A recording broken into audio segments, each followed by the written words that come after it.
If your business is generating 10% profit and you're paying 3% to credit card, you're losing 30% of your profit. Most people will tell us that credit card fees is just the cost of doing business. That's not the case. Dave Ilyssa and Ilyssa Grant, both pioneers in the merchant processing, saving customers millions of dollars. We were really one of the first companies to aggressively begin offering the cash discounting model. When it comes to credit card, you're faced with that 3% fee. Let's look at what is that 3%. Who's the beneficiary of this? The credit card company and the client. The person that's taking the hit is the merchant. How do you guys make an impact from the new way of doing merchant processing? We make real adjustments for the profitability of companies. We model this in a way that we can be more beneficial to businesses. I'm really excited to introduce Dave and Ilyssa. Thanks so much for both of you coming on. It's awesome. Hi, Wes. Hey, happy to be here. How are you? So I'm really excited to dive in here because I think as an entrepreneur, just speaking from my own experience in my first company, what always used to really get me irritated was that line item on what I was paying the credit card companies. And we paid several hundreds of thousands of dollars every year. And I just sat there as an entrepreneur, right? Like, it's hard enough to run a business. You're billing clients, they're paying, and then like 3.5% or whatever percent goes off to this, invisible entity. And then if you actually look at the breakdown of the bill, it's like, who are all these 6 people that are taking these fees? Like, that's money coming out of my pocket that we work so hard. But at the same token, like, we need our money, and this is like the only way for us to get paid, versus people saying, yeah, checks in the mail. We all know how that goes. So really excited to have you both here. But like, rewind back. I just want to ask that question. What's the one thing that people think they know about your industry, but they're completely dead wrong about it? Most people will tell us when we talk to them that taking credit cards and paying those fees is just the cost of doing business. So they just feel like you said, I need to collect my money. It just is the way it is. I have to accept it. But we're here to tell you that that's not the case. And I think I said that to you guys when I first met you, like, it is what it is. Like, there's no other solution out there. So like, what, you guys got some great, interesting backgrounds. Like, what ultimately led you to dive in and get involved in the merchant processing space? Well, I'll jump in on this first. I was training athletes at my old business, Evolution Sports Performance. I had a business major with a minor in kinesiology. Go figure, the two opposite ends of the spectrum. But I read a book a long time ago called The Cash Flow Quadrant, which kind of changed the way I looked at business. And in that book, it talks about getting to the 4th quadrant at some point in your life where 0% of your time represents 100% of your money. And basically, it came down to a residual concept. And it's like, where can I get involved in a business that can really develop a residual cash flow? And this was a great business for that. And when I got into it, I look at business in different avenues. And the way I saw this business is it's a necessity, but I don't really like the way the process impacts businesses. Like, we see things a little bit differently. When people look at their business and they say, I got to pay this 3% to a credit card company, they think, oh, it's 3%. I'll just build it in. I look at it as there's nothing you're gaining from paying 3%, right? Other than another form of payment. You get payments by cash, you get payments by check, you get payment by credit card. I see it as something that's coming out of your profit margin. So if your business is generating 10% profit and you're paying 3% to credit card, you're losing 30% of your profit to credit cards. It's pretty simple math. Yeah. And that's a big chunk because like you said, in your business, hundreds of thousands of dollars a year. What can you do for that? That's your kids' college tuition. That's your mortgage payment. That's payment for both of your cars. Your life could be really simplified if you could find those alternatives. And that when we got into this business, we didn't get in to join and be like everybody else. We were like, what can we do differently? How can we model this differently to help businesses still make an income for ourselves? Because, with any partnership, it's got to be win-win. But how do we do that in a way that we can be more beneficial to businesses? So my experience with merchant processing has been kind of all over the map, right? I mean, there was a period in my last company where I swear every day I'm getting phone calls, emails, like, show me your statement, we'll save you X amount of dollars. Mm-hmm. And it was like this game, right? And I think, if I rewind back, I think I had, oh man, authorize.net tied in with First Merchant. Like all these people's had their hand in the pot, right? And they did do. absolutely nothing for me. Right. If there was a chargeback, like maybe we had a chargeback once every 5 years or something, they would Right. like act like they would work for you. But how did you like enter merchant processing in a world that's like just what I saw as an entrepreneur is like so bloated? Because I came from the SEO web space, so I entered the same complicated mess of for every 1,000 companies, like 990 are complete garbage for the most part, and there's like 5 to 10 good ones. How did you guys do that successfully? Ilyssa, you want to jump in on that one? Well, Dave actually started in the business before I joined him. And I think it's always been coming from a place of disruption, coming from a place of doing things differently that are going to be inexpensive for the client to get into and save them money, increase their profit and efficiency.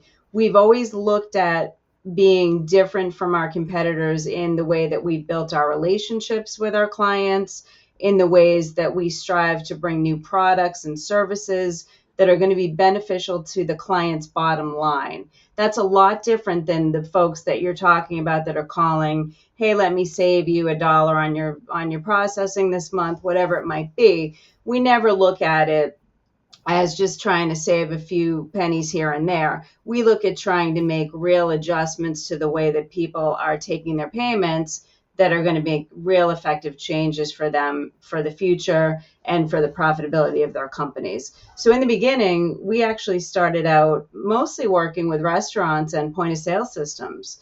And when we got in there, it was looking for free equipment, how do we save people money, and really giving them a lot of bang for their buck, a lot of value.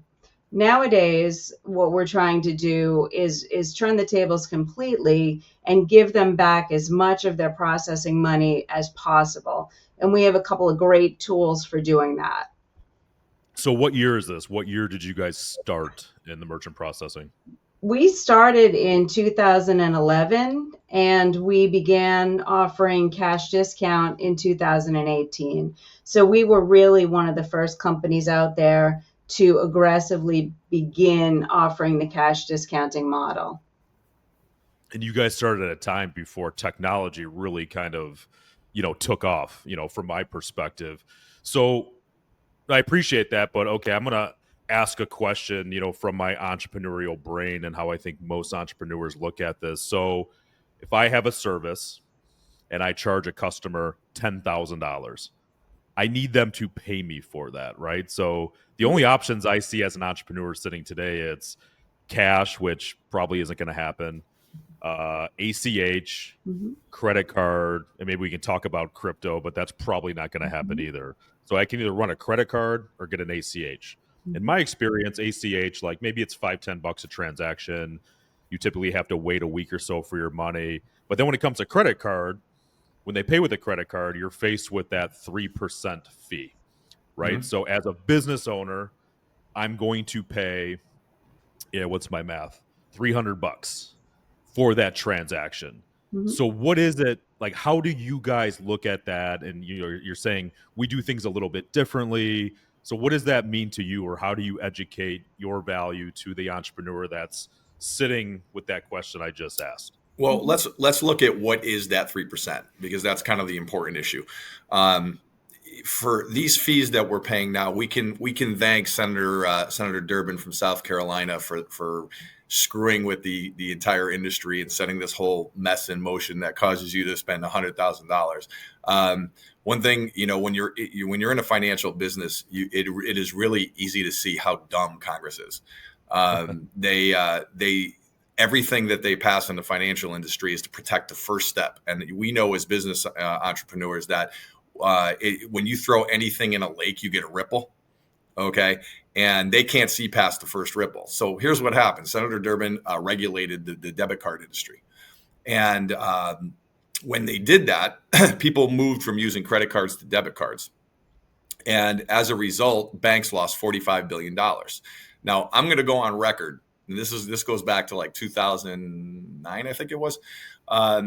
I will go on record to say that the CEOs of banks around the world are probably a little smarter than Senator Durbin.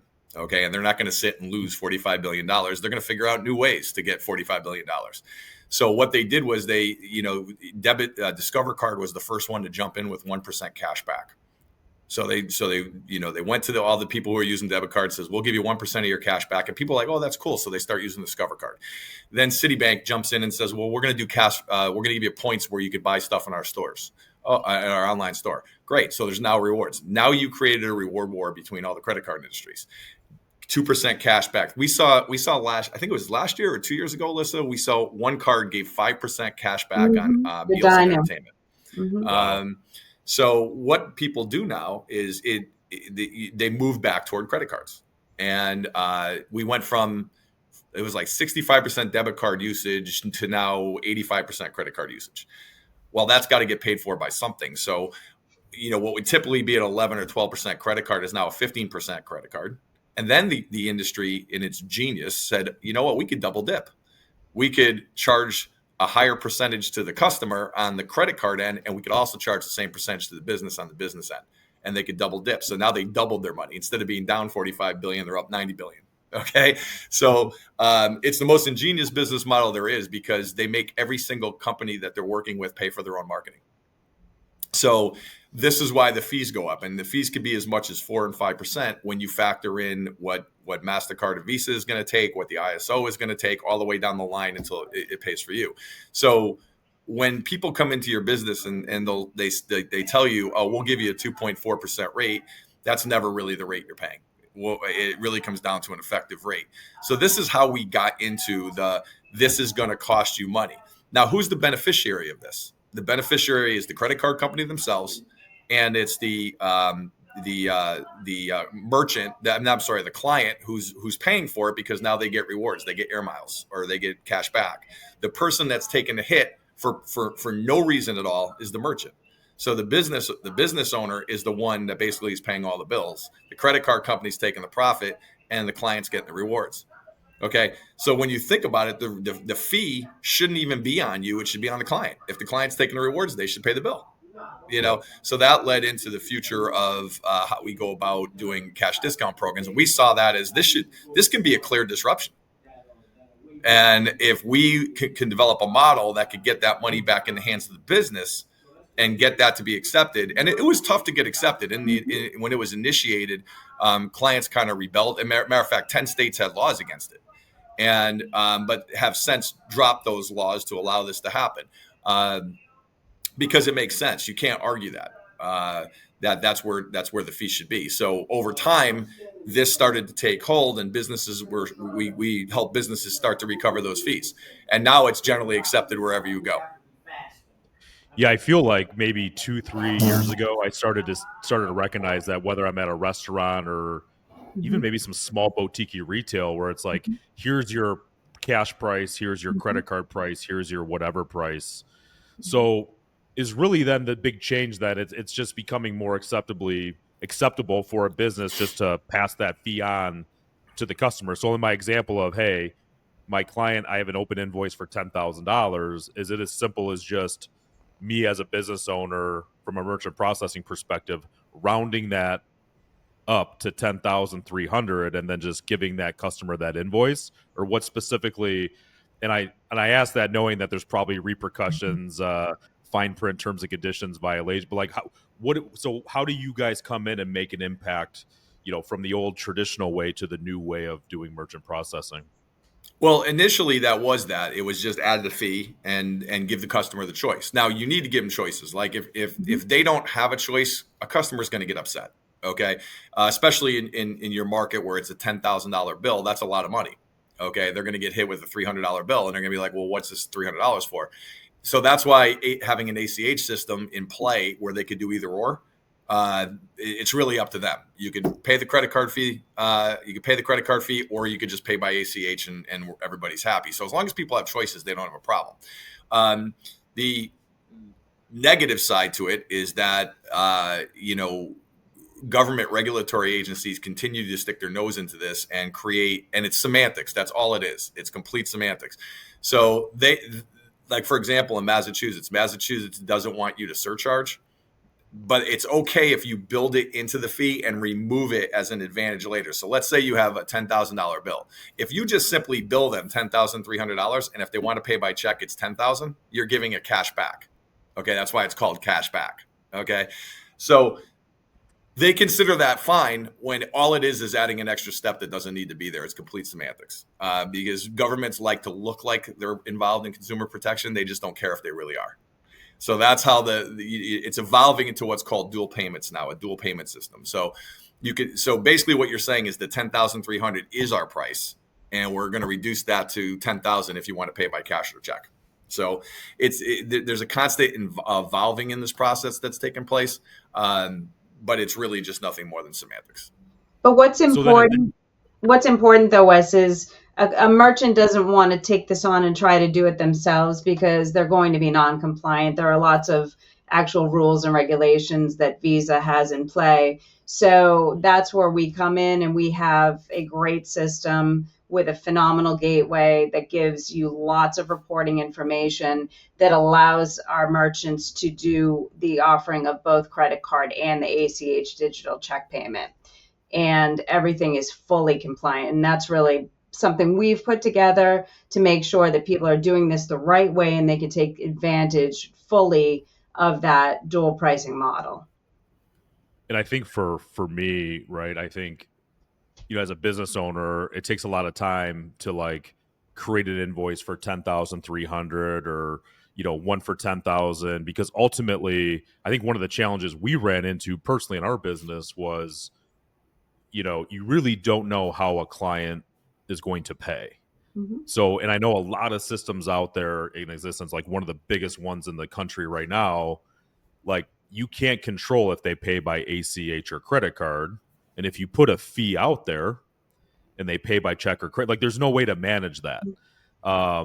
So on your platform, which I've also been in, and I think what's amazing to me is like, if I rewind back to like 2009, 10, 11, man, we used to pay so much money for software integrations, teams, and, for reoccurring revenue, and everybody's hands were in the pot. And I think I had an employee to manage that entire process. Like your platform, like I was kind of laughing at like, we had like 6 things going on back in the day, and your platform like solves all those problems. Right, and it's so easy to use. Yeah. So like, what's a benefit then, if you take an entrepreneur that's on an old archaic system, bringing them over to like what you guys have built out? Like, what are some of the big things and some low hanging fruit that they'll find right away? Just like you said, streamlining processes. They're going to save time. They're going to save money. They might be able to get away with less employees handling the payments. Besides the fact that if they're going to start charging people using these modalities, they're going to be increasing their profit by eliminating those credit card fees as well. Right. And when you're dealing with multiple softwares, you're dealing with multiple expenses. And the nice thing about our gateway is it kind of takes an invoicing platform, merges it with a gateway, and it eliminates things like authorize.net, which is $35 a month. And we not only can do the billing aspect of it, we are the connective gateway. So it's not, you don't have to pay additional software fees. So everything's kind of handled in one place. And even the dual payment side, which you said, hands down, the software that's out there right now, the general billing software or general CRMs aren't built to handle dual payments. So now you need to almost manually handle that. So our system, you put in $10,000.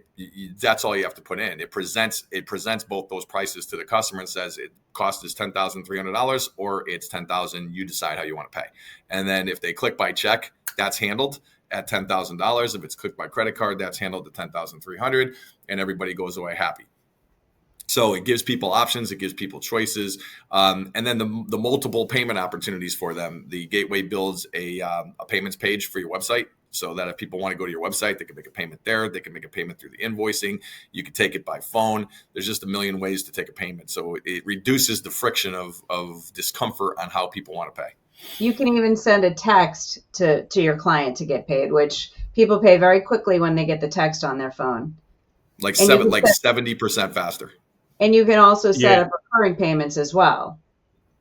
Yeah, what I love about your guys' system is monthly. It's so simple And you guys have like really, like I've been in this world and I just know the pain. And when I looked at your platform, I'm like, this is like too easy. Like it's too, like where's the hook, or like what's the catch here? But let me ask you a question, right? So like let's go back, back in my day where I'm getting calls of like, we're going to give you interchange or the best rate. Like how do your rates work, or how is that even determined, right? Because obviously now we've got the client paying for that fee, but what's the fee, right? Like what's the fee structure on the back end? Yeah, it's real simple. We do compliant pricing. So it's 3% to the customer and that's it. And that fee wipes out whatever the credit card cost is, that fee wipes it out. So it ends up being, if you're on a dual payment model, it really just wipes out your fees and it's gone. So you don't even, that's the best part, is the businesses don't even have to think about the fees because you don't have any anymore. You just have credit card service. When it gets to the customer gets, it's 3%. Now there's people out there that are charging 3.75%, 4%, 3.5% for the same similar type of fee, service. However, that was allowed, but it's not allowed anymore. But people are still doing that. Visa, and this isn't a regulatory issue. This is a Visa requirement. Visa basically just like on MasterCard, you can charge whatever you want. On Discover, you can charge whatever you want. But with Visa, which is 70% of the market, they require that you can't charge any more than 3%. And interestingly enough, Visa does conduct audits of businesses, and they will fine you. And in some cases, take away your ability to accept credit cards if you're not doing things compliantly. Right.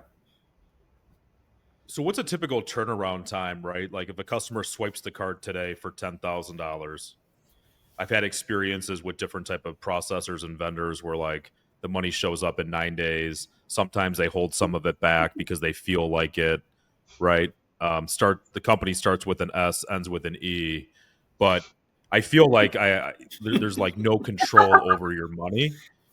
That's why your vendor is very important.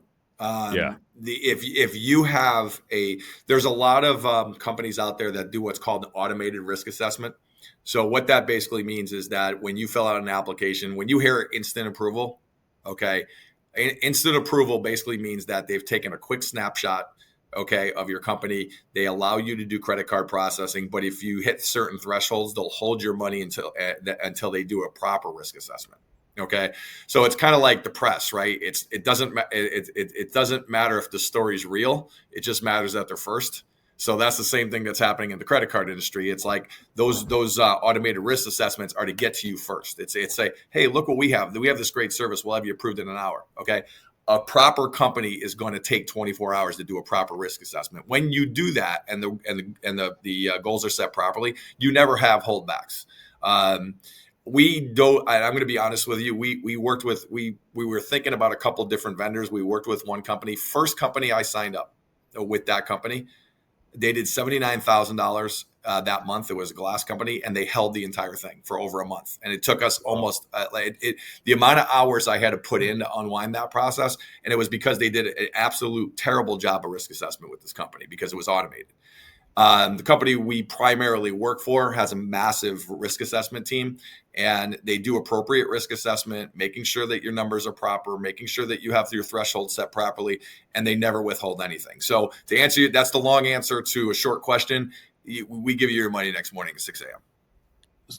No, that's great. And the other thing I think about, like I get a lot of emails. I know entrepreneurs, I've had this just discussion of, hey, there's this like borrowing called factoring, right? And my merchant processing company's offering me $100,000 of a loan, right? And they're going to take X percent of the deposits.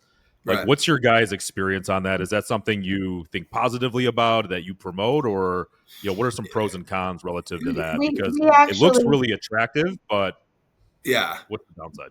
We actually have a partner that we offer that service through, and we do have merchants that have had very good experiences with that.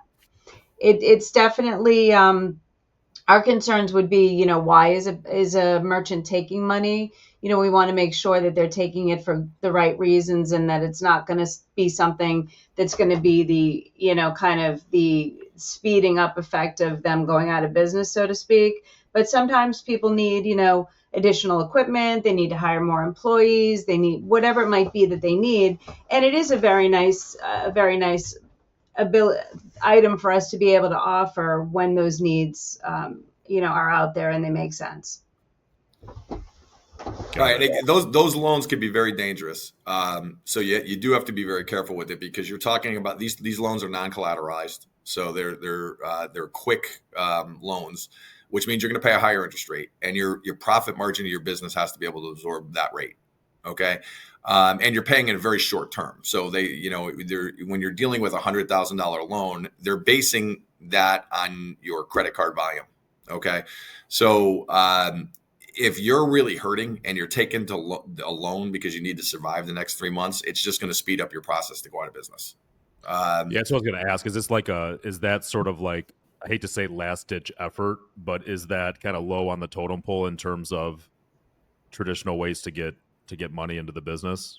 Well, let me, that's a tough question to answer. So if you are a profitable business, doing a good job, dotting your I's, crossing your T's, making money, it's a very good way to get a loan to get certain things to happen faster. So if I want to, if I'm upping my inventory toward Christmas time, it's a great way to just say, give me the money, because I don't have to wait, a month to go through the bank to get my money. I can buy my stuff. It's removed from your credit card processing volume daily. My profit margin could absorb it. Money gets in, money gets out. It's, the rule of thumb, right? Money isn't really money unless it's moving through the market. So it's a good way to do good things for your business. However, the reverse can happen. If it's a survival, like we've told people we wouldn't do it, because we knew this was a survival technique, and we knew, like, yes, you're going to feel better for a month, and then you're going to be out of business in 3. And because you could see, like, some of those loan rates are 16, 17, 18%. And the reason unfortunately, it could be a last ditch effort for them, because if they go through a bank, they probably won't get the loan based on their where their business is.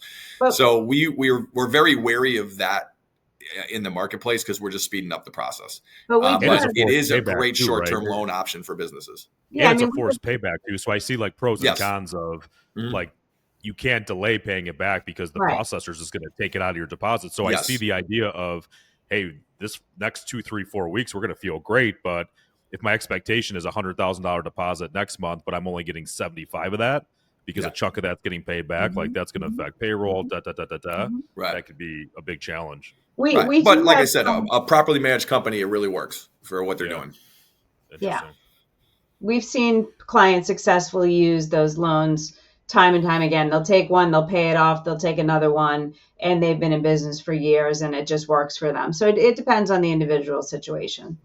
So I hear just overly educate yourself on factoring before you enter into that, which makes sense. That's great. That's great feedback. So what about crypto, right? I hear a lot of XRPs, the way of the future for processing cash, and, people still don't really, like Bitcoin, and like, what do you guys see, or what are you hearing on the inside of what cryptocurrency is doing to your world?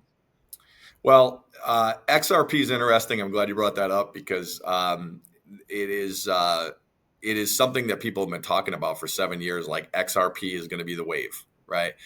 So much so that the SEC shut down trading on them for a while. So the issue is I'm still waiting for that. There's been talk around. It's a great way to move money. It's much faster than the Bitcoin blockchain. It's being used right now for things like FedNow. It's being used for how central banks are moving money back and forth. So it's a very fast system. There's a lot of technology that has to get in place for it to make the retail environment. But I do think it's better than 50-50 that's going to happen. And it's going to go in that direction, which means that's going to be another alternative.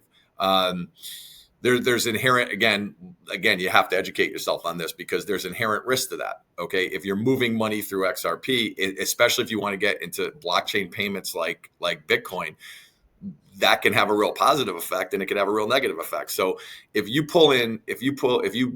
allow payment for Bitcoin, and Bitcoin drops 30,000 a coin, you could lose all your profit margin, including some of your costs. If it goes up 30,000, you could have doubled the amount of money you made on that product. So, and then there's another thing about coming around where it's going to be Bitcoin to cash, where the back end central bank will hold on to the Bitcoin and send you the appropriate amount of cash. There's all kinds of discussions on how this is going to happen.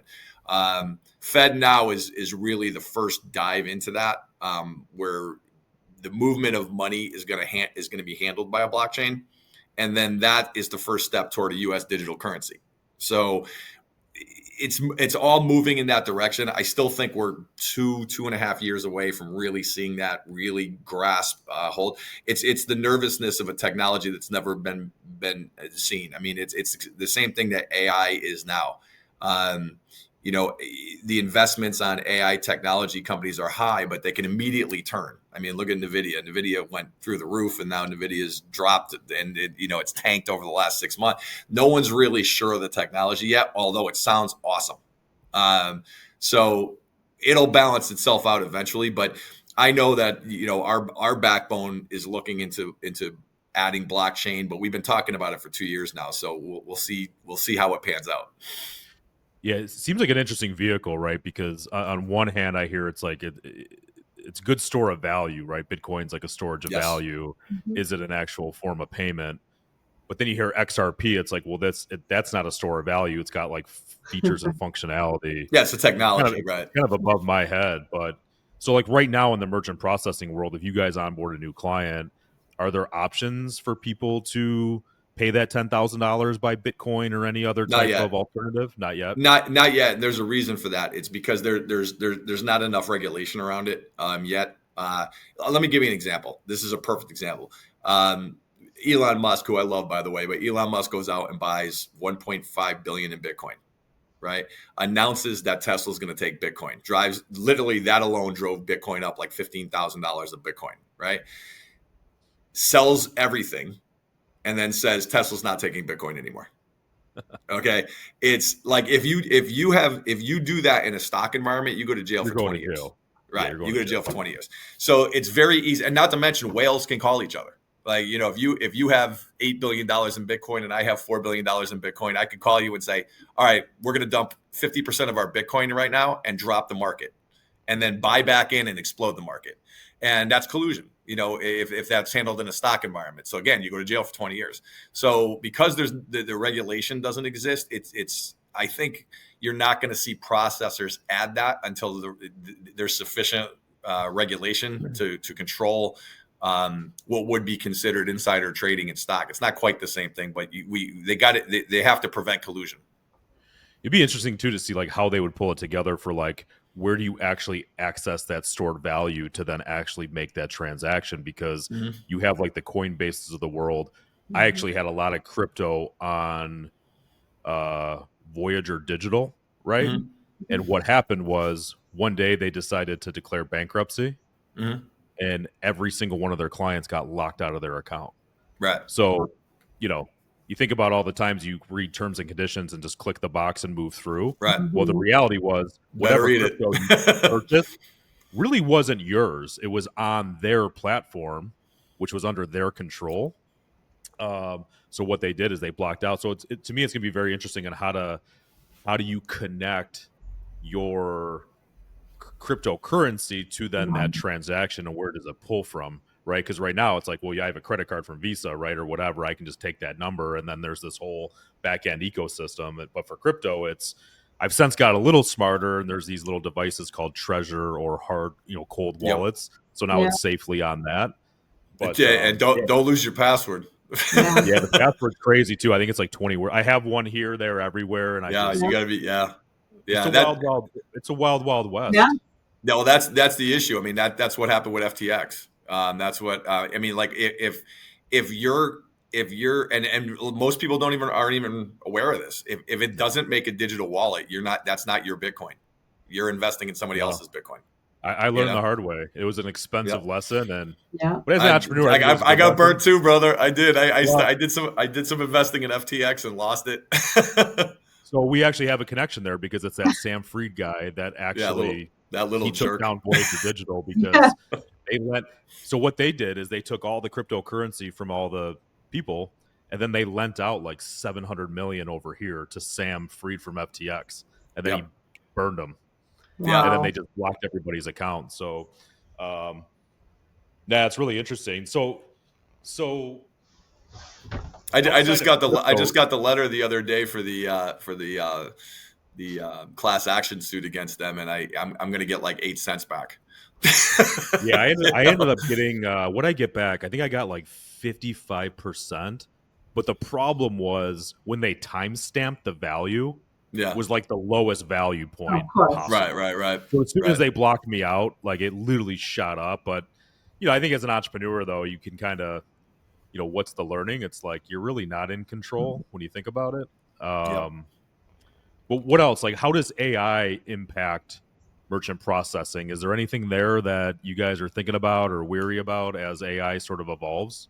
From our perspective, it's going to be more about the efficiency of the process. You're going to see AI involved in risk management. You're going to see, so again, when we talk about like quick risk management, that process will get better, and you'll see more instant approvals as a result of the AI doing its own risk assessments rather than right now those quick approvals are based on hitting like 2 criteria and then you're instantly approved. Well, now you're going to have an AI doing the risk assessment that a person is going to do, and they're going to do it in seconds. So we'll see. It's going to make that process efficient. I think what you'll see is AI. If you're a company and you want to get on board with a credit card processor, it's going to turn it into minutes eventually, as opposed to 24 hours or 48 hours. You'll just, everything will happen instantly, or close to instantly. AI will be a process involvement in ours. It's not going to really change the financial side of it, but it's going to change the efficiency side of it. Yeah. Well, it's cool. It's crazy where things are headed in this world with AI and crypto and what you guys have done. I mean, think about like what you mentioned. I think it was 09 or 11 till 18, and just thinking back how merchant processing was relative to where it's at today. So like talking about that digital currency, right? Like I have an iPhone like most people. Mhm. I'm weary about people that don't have the people that have Samsungs. I get a little weary about, but I use I like can't this. stand iPhones, man. I really can't stand Like them. this is my world, right? Like I have an Apple MasterCard. I got my American Express on here. I rarely like I carry a wallet, but it's like sticks to my pants because I rarely take it out. Like I'm Yeah. waiting for Michigan to like do the driver's license. So how do you guys see that, right? I look at my parents and like the old school traditional, like we use cash for everything, like the Dave Ramsey thing. I look at it as like I pay off my credit cards. I get the 1%, 2%. Costco gives me a $1,500 check every year. Yep. Like I'm very diligent about what I do. But I'm sure like over the years, cash use is going way down. Yeah. Like how likely are you thinking about like this digital dollar to dollar currency, really taking over and being the thing? Do you see that as a reality in the next couple years? It's absolutely going to happen.